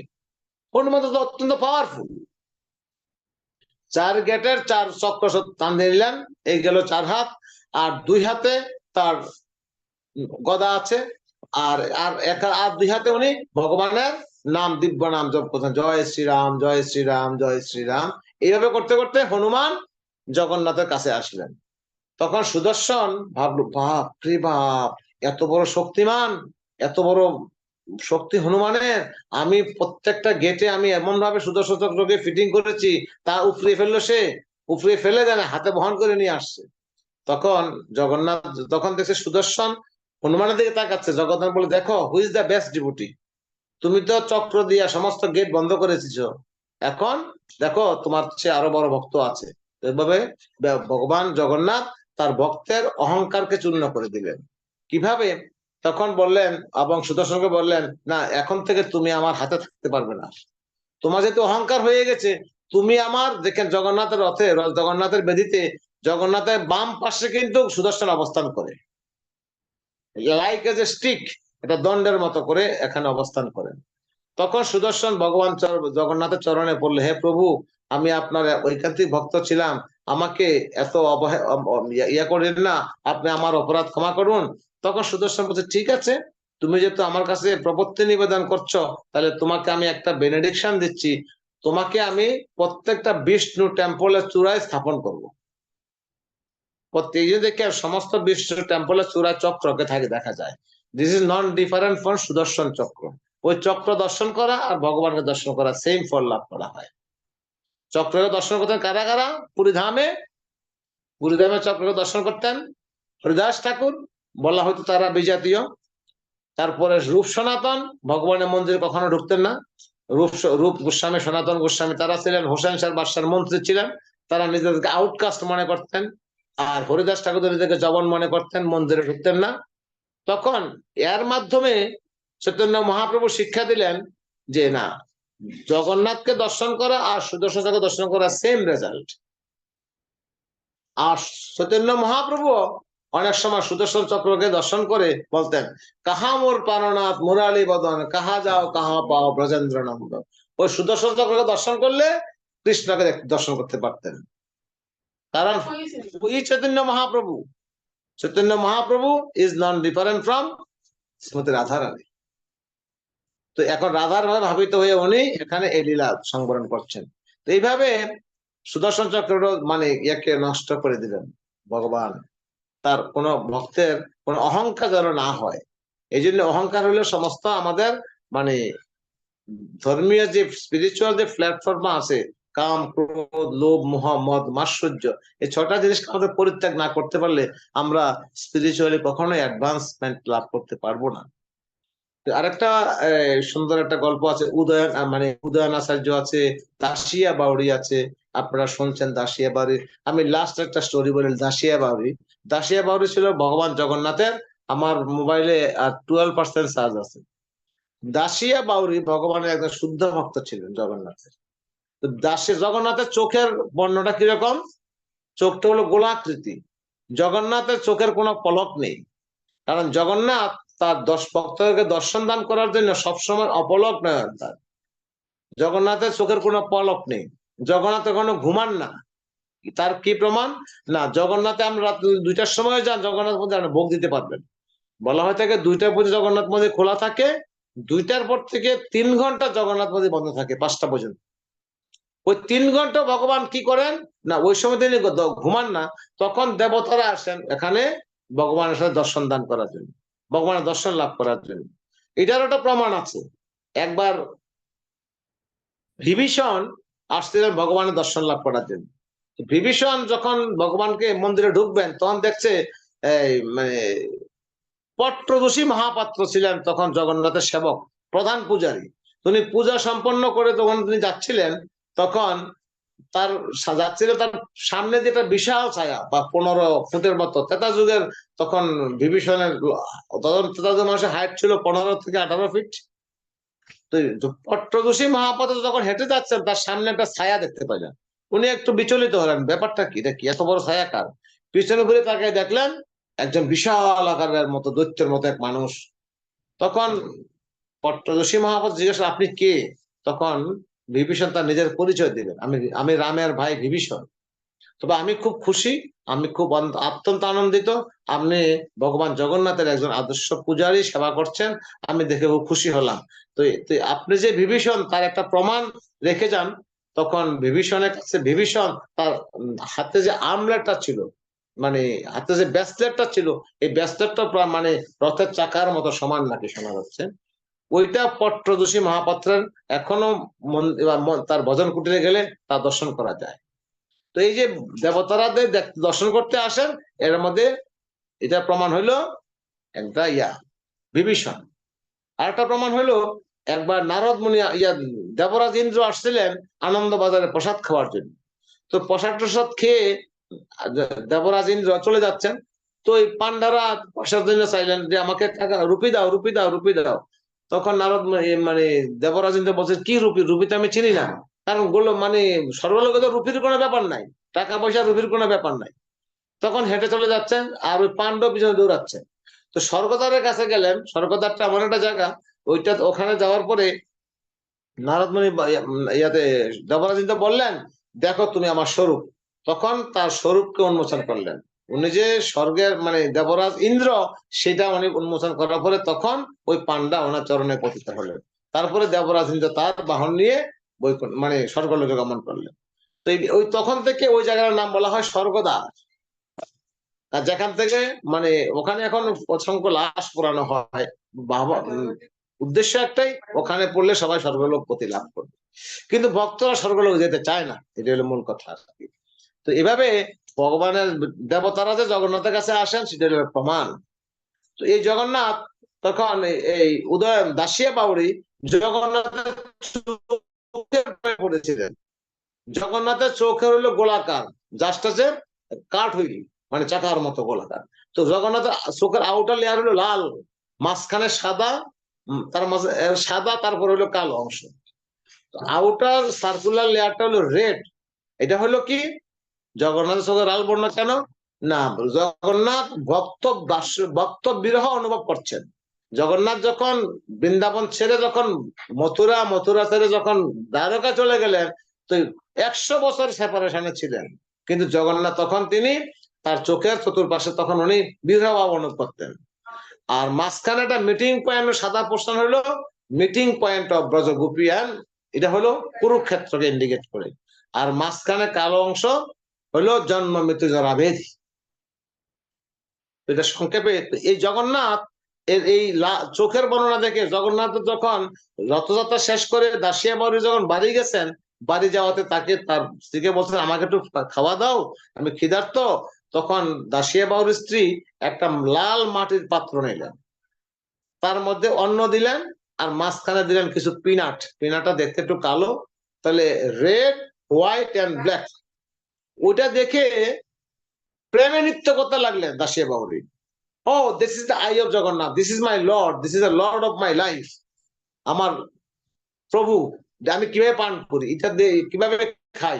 উনি দিব্য উন্মাদে নৃত্য করতে লাগলেন এবং সমস্ত তার স্ত্রী সমস্ত গ্রামবাসীকে ডেকে আনলেন, দেখো সে পুরী থেকে আসছে অত্যন্ত ক্ষুধার্ত, আর কিভাবে নৃত্য করতেছে। তো সবাই একজনে বললেন যে দেখো একটা কাজ করো, এই পাত্রটাকে বদলাইয়া তাকে প্রসাদটা দান করো। তো পাত্রটা বদলাইয়া একটা স্টিলের থালাতে করে দিচ্ছেন, আর তখন দাসিয়া বাউরি শান্ত হয়ে গেলেন। ওই লাল পাত্র সাদা বর্ণ, মাঝখানে হলো পিনাট, এটা দেখে জগন্নাথের ভাব চলে আসছে। কিরকম শরণাগতি ভক্ত। এই দাসিয়া বাউরির লোক অনেক লীলা আছে, নারিকেলের লীলা আছে, কাঁঠালের লীলা আছে, আমের লীলা আছে। লাস্ট একটা লীলা বলি দাসিয়া বাউরির। দাসিয়া বাউরি যখন বৃদ্ধ বয়স হলো, তখন দাসিয়া বাউরি আর যাওয়ার কোন রাস্তা নাই, পুরীধাম যেতে পারছেন না। গ্রামবাসীদেরকে বললেন কেউ নেই, নিতে বুড়াকে কে বহন করে, সাথে কেউ বহন করে না। এই জন্য বলছে তীর্থ ভজন সাধন করতে হলে করতে হয় যুবক বয়সে, বৃদ্ধ বয়সে কেউ আপনার ভার বহন করবে না। তখন দাসিয়া বাউরি জগন্নাথকে বলল, হে প্রভু, I am old but you are young, I am blind, you see everything. আমি তোমার দর্শন করতে চাই, তোমার দিব্য যাত্রা রথযাত্রা চলছে, আমি তোমার দর্শন করতে চাই। তখন দাসিয়া মানে জগন্নাথ তাকে বলল, তুই একটু কষ্ট করে তোর বাড়ির পাশে যে পুকুর আছে, পুকুর পাড়ে আয়। তো পুকুরে জলে তো সবাই জলের প্রতিবিম্ব পড়ে। তো জগন্নাথ পুরী যে রথযাত্রা হচ্ছে, আর দাসিয়া বাউরি পুকুর পাড়ে এসে জগন্নাথ রথযাত্রা অবলোকন করছে, দর্শন করছে। That is the position of Dasia Bauri. বৃদ্ধ অবস্থায় ভগবান বলছে তুই একটু পুকুর পাড়ে আয়, পুকুরে আমার তোর জলের মধ্যে আমার প্রতিবিম্ব পড়বে, পড়লে ওইটাতে তুই আমাকে দর্শন করতে পারবি। That is Dasia Bauri. ভগবান আমার তার ভক্তের রেসিপ্রোকেশন। আবার এরকম অনেক আছে। আবার পতিত পাবন লীলা হলো, জগৎ শেঠ নামে একজন অহংকারী লোক ছিলেন, অত্যন্ত অহংকারী লোক ছিলেন। তো সে করছে কি, তার ধন সম্পদে সে এতটাই মত্ত ছিল যে সে জগন্নাথের পুরীতে আসছে 1 লক্ষ রুপি নিয়ে, সেটাও প্রায় 800-900 বছর আগে লীলা। তো 1 লক্ষ রুপি জগন্নাথের সেবায় প্রদান করবে, এই মনোবাসনা নিয়ে আসছে। আইসা জগন্নাথের পান্ডাদেরকে বলছে আমি 1 লক্ষ রুপি দেব, 1 লক্ষ রুপি দিয়ে তুমি জগন্নাথের একদিনের ভোগ সেবা গ্রহণ করতে হবে। তখন বলছে একদিনের ভোগের জন্য আমি 1 লক্ষ টাকা কিভাবে দেব। পান্ডারা মহা মুশকিলে পড়ে গেছে। তখন দুধের দাম কম, সবজির দাম কম, সবকিছুর দামে অত্যন্ত কম। তো 1 লক্ষ টাকা দিয়ে 1 লক্ষ রুপি দিয়ে আমি কি করব। তখন পান্ডারা কোনো সমাধান দিতে পারলেন না। সমাধান বলছে ঠিক আছে, আপনি আগামীকালকে আসুন, আমি জগন্নাথের কাছে আমরা প্রার্থনা নিবেদন করব, জগন্নাথ 1 লক্ষ টাকা দিয়ে কি প্রসাদ গ্রহণ করবেন। তো জগৎ স্যার চলে গেলেন, হোটেলে চলে গেলেন। তারপর দিন সকাল মানে তখন জগন্নাথের পান্ডারা যখন শয়ন করলেন, তো শয়নে ভগবানকে প্রার্থনা নিবেদন করলেন, হে প্রভু, তোমার এক অহংকারী ভক্ত, অর্থের অহংকারে সে মত্ত, সে আইসা বলছে 1 লক্ষ টাকা দিয়ে আপনার একদিনের ভোগ সমাধা করার জন্য, যদি না হয় করতে পারো তাহলে তার পুরো অর্থ ফিরিয়ে দিতে হবে। জগন্নাথ বলছেন ঠিক আছে, তোমরা এত উদ্বিগ্ন হইও না, তাকে বলবা আগামীকাল সকালে আসলে তাকে একটা পান সেবা দিতে, এই বিটাল না, একটা পান সেবা দিতে, শুধু একটুকে বলবা। আর বলবা যে এটা সাধারণ পান নয়, পানের মধ্যে যে পান সুপারি থাকে, চূর্ণ থাকে, ওই পানে থাকবে গজমতি চূর্ণ, যেটা মানে সরকার 1-1.5 হাতি হত্যা করলে কোন একটা হাতির মাথায় মস্তকে পাওয়া যেতে পারে, নাও যেতে পারে। তারপর দিন জগৎ শেঠ আসলেন, আসার পরে জগৎ শেঠ তখন পান্ডাদেরকে জিজ্ঞেস করলেন, তোমার লর্ড, তোমার প্রভু জগন্নাথ কি স্বপ্নে আদেশ দিলেন তোমাদেরকে? তখন বললে পান্ডারা বললে, হ্যাঁ প্রভু আমাদেরকে স্বপ্নে বলছেন এসে তুমি একটা পান সেবা দিতে। তখন জগন্নাথ বললে, তখন জগৎ শেঠ বললেন, একটা পানের দাম তো 1 পয়সাও না, হাফ সেন্টও না, এটা কি ধরনের কথা? না, এখানে আরো কিছু কিন্তু আছে। আপনি যে পান সেবা দিবেন, এই পানের মধ্যে যে সুপারি চূর্ণ থাকে তা থাকবে না, তা থাকবে গজমতি চূর্ণ। গজমতি চূর্ণ, এই কথা শুনে জগৎ শেঠের মাথার পিলা চমকিয়ে গেল। জগৎ শেঠ বললেন, এটা তো অত্যন্ত দুরূহ ব্যাপার, 100 হাতিকে হত্যা করলে একটা গজমতি মাথায় পাওয়া যেতে পারে, নাও যেতে পারে। তো বলা থাকে একটা হাতি মরলেও লাখ টাকা, বাঁচতেও লাখ টাকা। তো যদি 100 হাতি মারে তাহলে কত হয়? 1 মিলিয়ন। তো আনছে মাত্র 1 লক্ষ টাকা। তো তখন তখন সে বললো যে তোমার এই টাকা দিয়ে কিছু হবে না। তখন অহংকারটা বুঝতে পারে, তখন সে জগন্নাথের চরণে, হে প্রভু, হে জগৎপতি, হে জগতের নাথ, আমি আসলে অর্থের অহংকারে গর্বান্বিত হয়ে গেছিলাম, আমি তোমার কাছে আমার গর্বে অহংকার চূর্ণ করার জন্য তোমার প্রার্থনা নিবেদন করছি। তখন জগৎ শেঠ যখন প্রণাম করলেন, জগন্নাথ তাকে আশীর্বাদ করে এবং তিনি ভক্তে পরিণত হয়ে গেলেন। এটা হলো গর্ভগঞ্জন লীলা, খুব ভালো। পতিত পাবন লীলা আছে অনেক। তো ঠিক আছে প্রভু, পুরুষোত্তম প্রভু, আমার মোবাইলে আর চার্জে নাই, 10% চার্জ আছে। পাঠ অনেক সময় হলো, আসলে জগন্নাথের অসংখ্য লীলা আগেই বলেছি, সমুদ্র সম। আমরাও অনেক তথ্য আজকে জানলাম, অনেক বিষয় অনেকে হয়তো যাওয়ার জানা ছিল। তো আমিও অনেক সময় ভাবতাম যে সুদর্শন চক্রটা এইভাবে কেন, আসলে এটা কি, আজকে আরো ক্লিয়ার হলাম।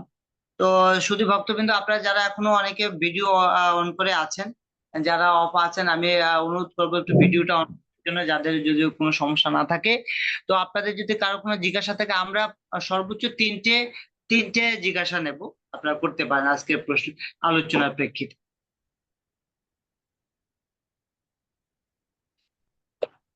সমীর প্রভু, আশিস প্রভু,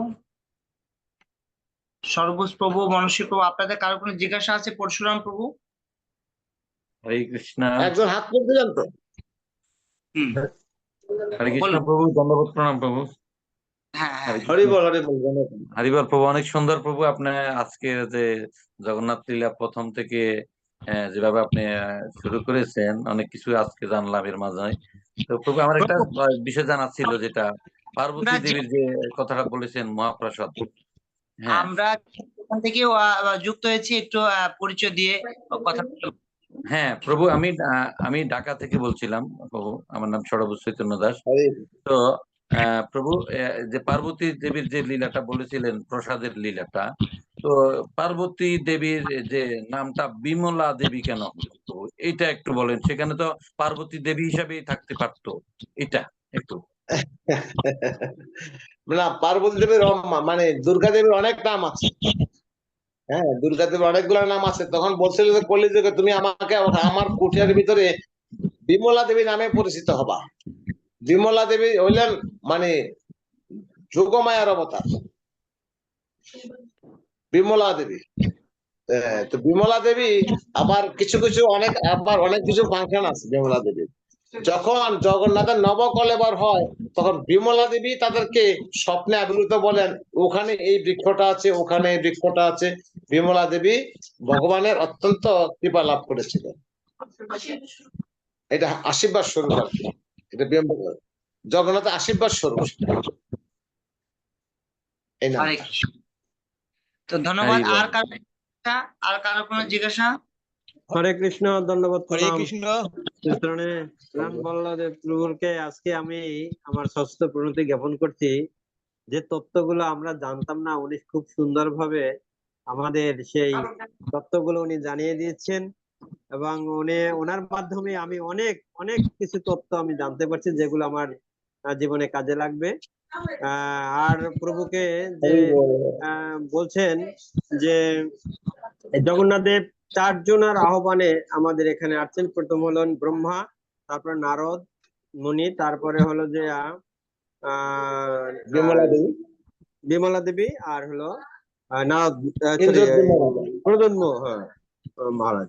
তাহলে এই যে আমাদের, হ্যাঁ, প্রদ্যুম্ন, হ্যাঁ, এই যে আমাদের যে চারজনের এই তথ্যটা আমরা আগে জানতাম না। তারপরে আরো অনেকগুলো তথ্য যেগুলো আপনি আমাদের অনেক জানিয়ে দিয়েছেন, এগুলো আমাদের কাজে লাগবে। আর এই যে বলছেন যে অহংকার, আমাদের যে দম্ভ অহংকার, আমরা সচরাচর এই কলিযুগে আমরা কোনো কিছু সামান্য কিছু করলেই আমরা অহংকারে মত্ত হয়ে যাই। যেমন ধরুন জড়জগতে একটু আছি, তারপরে একটু সেবা পূজা যদি আমরা মোটামুটি করি, তখন আমরা নিজেকে অনেক গর্ব বলে মনে করি যে আমি এইটা করছি, এইটা করছি, এইটা করছি। কিন্তু ফলশ্রুতিতে হয় কি, আমাদের মনে একটা অহংকার চলে আসে। কিন্তু এই অহংকারটাকে আমাদের কতটুকু করা প্রয়োজন বা নিষ্প্রয়োজন? হরে কৃষ্ণ, একটু বলুন। আসলে ওইটা থেকে মুক্তি লাভ করার জন্য এই ভক্ত সঙ্গে মানে বৈদিক কালচারাল হলে জুম ক্লাসে থাকার এইটা হইলো অ্যাডভান্টেজ। সাধু সঙ্গে থাকলে থাকতে থাকতে এক সময় এই অহংকারটা আমাদের থেকে হৃদয় থেকে বিদূরিত হয়ে যাবে। কিভাবে? মানে ভগবানের লীলা কথা শ্রবণের মাধ্যমে হৃদয়ের মলগুলা পরিষ্কার হয়। শৃণ্যতাম সকথা কৃষ্ণ পূর্ণ শ্রবণ কীর্তন হৃদয় অন্তস্থ অভদ্রাণী বিদনতি সুহৃদশতাম। ক্যান্টো 2 চ্যাপ্টার 8 শ্লোক নাম্বার 5। শৃণ্যতাম সকথা কৃষ্ণ, এই কৃষ্ণ কথা শ্রবণ এবং কীর্তনের মাধ্যমে কি করে ভগবান আমাদের হৃদয়ে অবস্থান করে আমাদের হৃদয়ের অভদ্রাণী ঠিক বলা হয় 5টা জিনিসকে, কাম, ক্রোধ, লোভ, মোহ, মদ, মাৎসর্য, সেগুলা কৃষ্ণ আমাদের থেকে সরিয়ে দেয়। এই জন্য সাধু সঙ্গ করা, এই জন্য ভগবানের কথা, লীলা কথা শ্রবণ করার উপকারিতা এখানেই। হরে কৃষ্ণ। হরে কৃষ্ণ প্রভু, দণ্ডবত প্রণাম। আমি একটা প্রশ্ন, আমার জানার জিনিস, 18 নালা, আপনার ওই পুরী ধামে 18 নালা করে একটা জায়গা আছে, সেই 18 নালার একটু ব্যাখ্যা দিবেন তো প্রভু? আসলে অনেকে অনেক জায়গাতে আমরা ভিডিও ওপেন করেন, অনেক জায়গাতে এইসব লীলাগুলা স্কন্দ পুরাণ, পদ্ম পুরাণ, তারপরে ভাগবত পুরাণ, দেবী পুরাণ, এক এক জায়গাতে এক এক রকম কথা লেখা আছে। কেউ বলে যে মহারাজ ইন্দ্রদম্ভের কোনো সন্তান ছিল না, কিন্তু মহারাজ ইন্দ্রদম্ভের 18টা সন্তান ছিল। 18টা সন্তানকে উনি স্বহস্তে মেরে ফেলেছেন এবং জগন্নাথকে বলছেন যে না, প্রথমে আমাকে নির্বংশ করে দাও। কেন এই কথা বললেন? আমাকে নির্বংশ করে দাও। তখন কেন নির্বংশ করবে? না, আমার কোন একটা ছেলে যদি বেঁচে থাকে, তাহলে কোনো না কোনো বেঁচে, তাহলে তারা হয়তো ধারণা করবে আমার বাবা এই মন্দির তৈরি করে গেছে, আমরা এটা উত্তরাধিকারী। তখনই বলছে আমাকে সমূলে নির্বংশ করে দাও। 3টা বর প্রার্থনা করেছিল জগন্নাথের কাছ থেকে, মানে ইন্দ্র মহারাজ প্রতাপ রুদ্র। তো এটার মধ্যে এটা একটা বর। এই জন্য 18 নালা পার হওয়া মানে, এই 18 নালা মানে মানে প্রতাপ রুদ্রের 18 ছেলের নাম। ইন্দ্রদ্যুম্ন 18 ছেলে, 18 নালা পারিয়ে যাওয়া মানে ভগবানের দ্বারে পৌঁছানো। অনেকে আবার এটা অনেক জায়গায় অন্যভাবে ব্যাখ্যাও করেন আবার, কিন্তু আমি এই ব্যাখ্যাটাতে আমার খুব মনটা স্থির হয়েছে। অনেকে বলছে যে না, ওনার কোনো সন্তান ছিল না, কিন্তু 18 নালার কথাটা উৎপত্তি কোত্থেকে? ওনার 18 ছেলে ছিল, 18 সন্তান ছিল। উনি যেদের কেউ যেন তার দাবি করতে না পারে বংশের কোনো, এই জন্য বলছে আমাকে নির্বংশ করে দাও, এবং এদেরকে আমি এখানে 18 নালায় ওদেরকে সমাধিস্থ করে ফেলছি। হরে কৃষ্ণ। হরে কৃষ্ণ, দণ্ডবত প্রণাম। বুঝতে পারলাম। না, আমরা শুনছি যে ওনারই ছেলে 18 নালা, 18টা সন্তান ওনার ছিল, এই জন্য 18 নালা, ওই পুরীধামে 18 নালা একটা জায়গা আছে, 18 নালা। আমরা ওইখানে আবার একটা গেছিলাম কথা তো। বলা হয়েছে যে আমি কোন সন্তানের জন্য, আমার বংশ যেন কোনো সন্তান না আসে, এটাও লেখা আছে। উনি ভগবানের কাছে প্রার্থনা করছে আমার যেন কোনো সন্তান আদি না হয়। তাইলে আবার মানে এগুলা কথা একটু ফ্লাকচুয়েটিং, আমরা এগুলা নিয়ে কোনো আমরা বাক বিতরণে জড়াতে চাই না, কারণ এগুলো অনেক ঊর্ধ্ব লেভেলের কথা। তা আমরা ওই লেভেলে উঠার আগে আমাদেরকে ব্রহ্মভূত স্তরে উত্তীর্ণ হতে হবে। তাদের যে ডিসকাশনটা সেটা ব্রহ্মভূত স্তরের উপরে, তারা এই লেভেলের কথা না। হরে কৃষ্ণ। হরে কৃষ্ণ, বুদ্ধির কথা। হরে কৃষ্ণ। প্রভু, মোবাইলে আমার চার্জ নেই, অফ হয়ে যাবে মোবাইল যে কোনো সময়। আমাদের সাথে সুদামা প্রভু হ্যান্ড রাইজ করেছেন। সুদামা প্রভু কোথা থেকে যুক্ত হয়েছেন please? Hare Krishna. This is last প্রশ্ন প্রভু।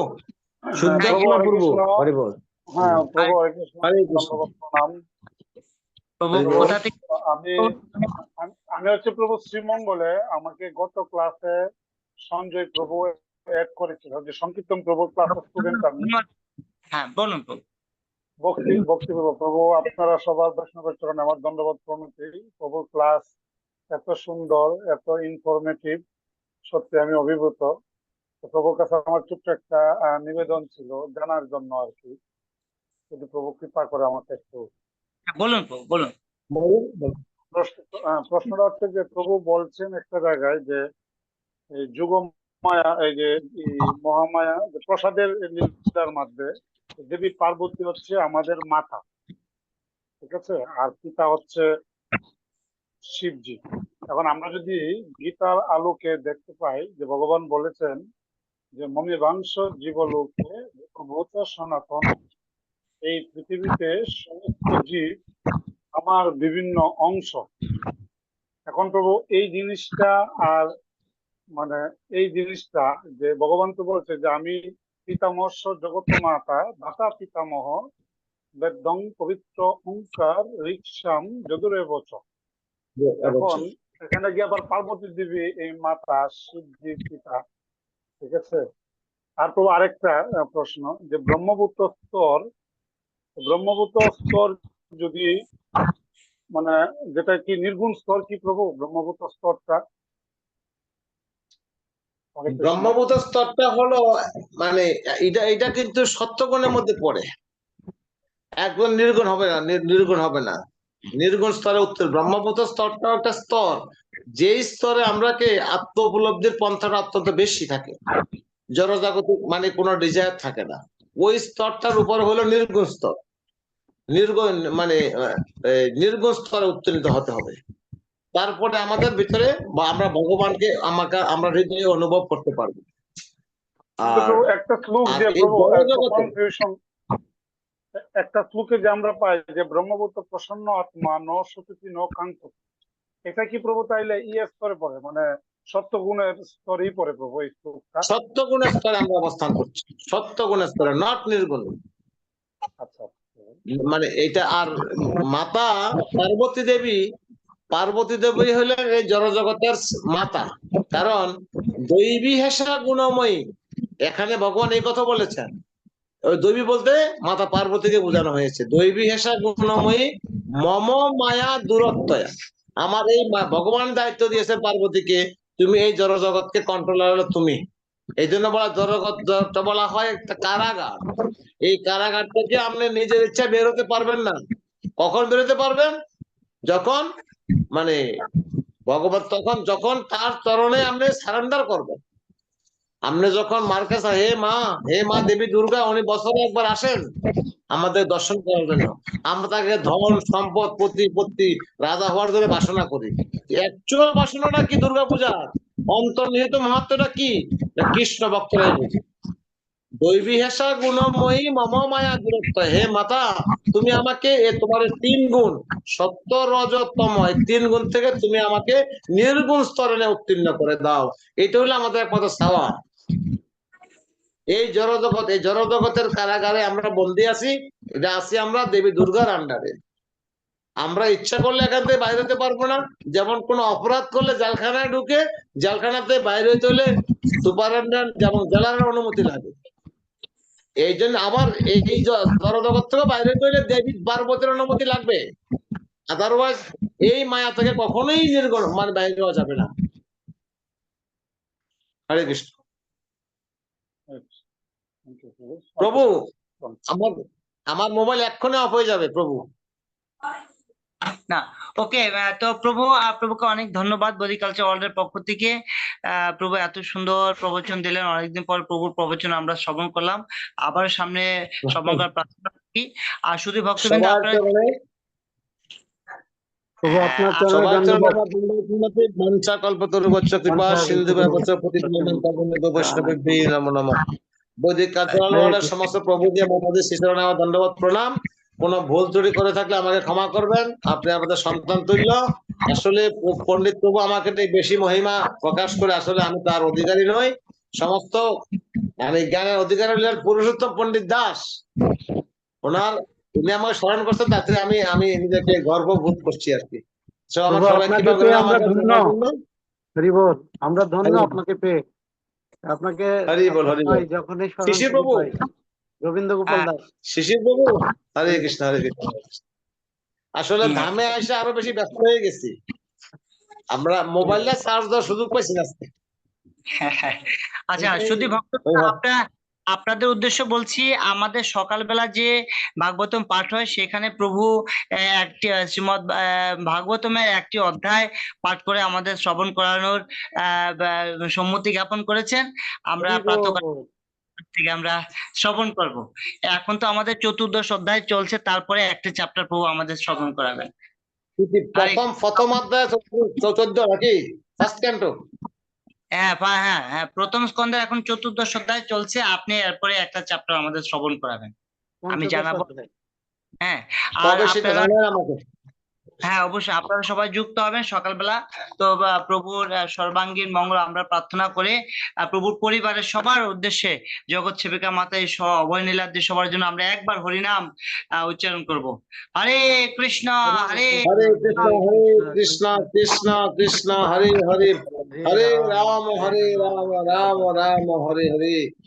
জগৎগুরু শিল প্রভুপাদ কি জয়, সমবেত ভক্তবৃন্দ কি জয়, গৌর প্রেমানন্দে হরি হরি বল।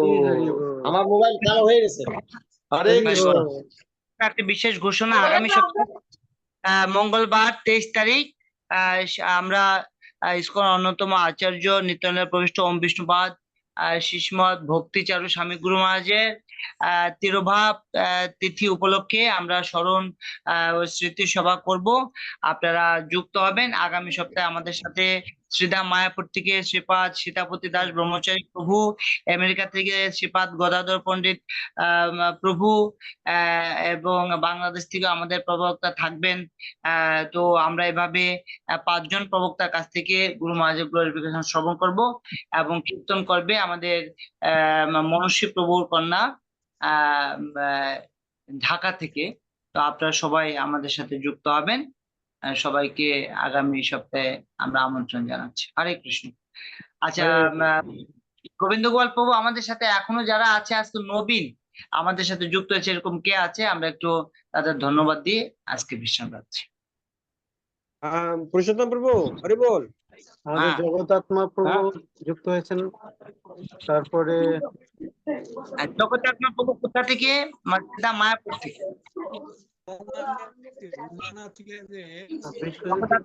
মাঝে মধ্যে যুক্ত হন। সমীর চন্দ্র শীল, নতুন একটি নাম আমরা দেখতে পাচ্ছি। হরি বল। হরে কৃষ্ণ। প্রভু আনমিউট করুন। আপনাকে ধন্যবাদ আমাদের সাথে এতক্ষণ থাকার জন্য। জগতাত্মা প্রভু কোথা থেকে? জগতাত্মা প্রভু আনমিউট করুন। হরে কৃষ্ণ, ধন্যবাদ প্রভু। শ্রীদা মায়াপুর থেকে। প্রভু আমরা তো নতুন অ্যাড হয়েছি, আমরা ওমান থেকে অ্যাড হয়েছে নতুন। আমরা সরব চৈতন্য দাস, উনি আমার ছোট ভাই হয়, উনি আমাদেরকে অ্যাড করিয়েছেন। আমরা ওমান থাকি, আমরা প্রবাসী, আমরা এখানে কয়েকজনে আছি ওমানে। সুজন চট্টশীল উনি আমার ভাই, ছোট ভাই হয়। আরেকজন আছে সুজনশীল, উনি আমার মোস্তাতো ভাই হয়। আরেকজন আছে আশিস কুমার, উনি আমার বেয়াই লাগে। সরব চৈতন্য দাসের শালা লাগে আমার বেয়াই। তো আমরা সবাই তিন চারজন একসাথে থাকি, কিন্তু আলাগ আলাগ, একটু একটু সামান্য একটু ডিফারেন্স, তেমন বেশি না। তো আসলে আমরা তো এতদিন ধরে শুনি নাই, বা আমাদেরকে অ্যাড করছে আমার ছোট ভাই সরবত। আজকে মোটামুটি যেগুলো শুনলাম খুব ভালোই লাগলো, এবং খুব সুন্দর লাগলো, খুব তৃপ্তি পেলাম কথাগুলো শুনে। সেই আর কি। তো আমরা তো আসলে কিছু প্রশ্ন করার মতো সেরকম অভিজ্ঞতা এবং আইডিয়া আমাদের এখনো হয় নাই, বা অতটুকু আমরা এখনো পৌঁছতে পারি নাই। তো যতটুকু শুনেছি মোট অনেক ভালো লেগেছে, অনেক সুন্দর লেগেছে। ধন্যবাদ প্রভুকে, আপনাদের সবাইকে ধন্যবাদ, এবং আমার ছোট ভাইকে ধন্যবাদ যে উনি আমাদেরকে এমন একটা সুন্দর গ্রুপে অ্যাড করাইছে। ওনার কারণে আমরা কথাগুলো, বাণীগুলো, ভগবান শ্রীকৃষ্ণের বাণীগুলো আমরা শুনতে পাচ্ছি, যার কারণে অসংখ্য ধন্যবাদ সবাইকে। সর্বপ্রথম অনেক প্রচার করছে, একজন সিনিয়র ডেপুটি এবং খুব নিবেদিত প্রাণ প্রচারে। তা আপনাদের সবাইকে যুক্ত করার জন্য প্রভুকে ধন্যবাদ জানাচ্ছি। আর আপনারা আমাদের এই আইডিতে প্রতিদিন সকালে বা ভারতীয় সময় সকাল 5:30 6টায় আমাদের সাথে যুক্ত হতে পারেন ভাগবতম শ্রবণ করার জন্য, এবং প্রতি মঙ্গলবার আরো ভক্তদেরকে যুক্ত করবেন, এবং ওমান থেকে অনেক ভক্তরা যুক্ত হচ্ছেন। তো ধন্যবাদ। আচ্ছা, আমাদের সে জগদাত্মার প্রভু কি হ্যান্ড রাইজ করেছে? প্রভুকে দেখতে পাচ্ছি না। আর কে আছেন যুক্ত আমাদের সাথে? সুবর্ণা সরকার মাতাজি আছেন, শিল্পী রানী দাস মাতাজি আছেন। কুন্তি রানী মাতাজি কোথা থেকে? শিল্পী রানী দাস মাতাজি, আচ্ছা, স্বরূপ শ্রীনিবাস, বিশ্বজিৎ প্রভু। শিল্পী মাতাজি কি আমাদের অমরেন্দ্র প্রভুর সহধর্মিণী? সম্ভবত। শিল্পী মাতাজি, হরে কৃষ্ণ। আচ্ছা, তো আমাদের সাথে সুদামা প্রভু ছিলেন। সুদামা প্রভু আছেন? সুদামা প্রভু। ও শুদ্ধাত্মা চন্দ্রশেখর দাস প্রভুর নাম। চন্দ্রশেখর দাস শুদ্ধাত্মা। প্রভু। আচ্ছা আচ্ছা, ঠিক হ্যাঁ প্রভু, হরে কৃষ্ণ। জি প্রভু, আমি আছি প্রভু, এখনো আছি। প্রভু, আপনি আপনার আগ্রহ এবং আমাদের প্রতি আপনার কৃপা দেখে সত্যি আমরা অভিভূত। তো আমার যেটা মনে হলো, আপনি খুব প্রচার করেন এবং আপনি অনেক কিছু জানেন, সেটা আপনার কথা থেকে। না না না প্রভু, প্রভু প্রভু, হরে কৃষ্ণ প্রভু। না জি প্রভু, আসলে এখানে আসতে শিখতে, বিশেষ করে আমি সংকীর্তন প্রভুর বক্তব্য ক্লাস করি ওনার সাথে অনেকদিন থেকেই। ওনার গ্রুপে যখন আমি অ্যাপটা দেখলাম, জুম আইডি এবং লিঙ্কটা দেওয়া, সেদিন আমি আসলে আপনাদের মতো হয়তো বা বৈষ্ণবদের, মহান বৈষ্ণবদের দর্শন করব এই সুবাদে হয়তো আমি ঢুকে যাই, এবং আমার খুব ভালো লেগেছে। বিশেষ করে সঞ্জয় প্রভু, আপনারা যখন বলতেছিলেন যে প্রভু আপনার নাম্বারটা দেন এড হই, আসলে আপনারা মহান। আমি একদম প্রভু নবীন ভক্তি, কিছুই জানি না প্রভু, আমি শিখতে আসছি প্রভু। এটা হলো বৈদিক কালচার ওয়ার্ল্ড ভার্চুয়াল প্রোগ্রাম। তা আপনি কাইন্ডলি আমাদের এই লিঙ্কটা অন্য ভক্তদের একটু শেয়ার করে দিবেন, যেন তারাও যুক্ত হয়ে এই হরিকথা, হরিগুণ কীর্তন শ্রবণ করতে পারে। আমরাও খুব আনন্দ পাবো। তো আর সকালবেলা আমাদের যে ভাগবতম পাঠ হয়, আপনি মাঝে মধ্যে যদি সময় করতে পারেন যুক্ত হবেন। আর মঙ্গলবার সকালে দিনটা মানে প্রভু, প্রভু এই সন্ধ্যাটা আমার জন্য একটু সুবিধা হয়। সকালে কি হয়, যেদিন আমার অফ ডে থাকে, যেমন আমি একা প্রভু, আমার ওয়াইফ আবার মানে ওই ভক্ত না, তো আমিও ভক্ত না প্রভু।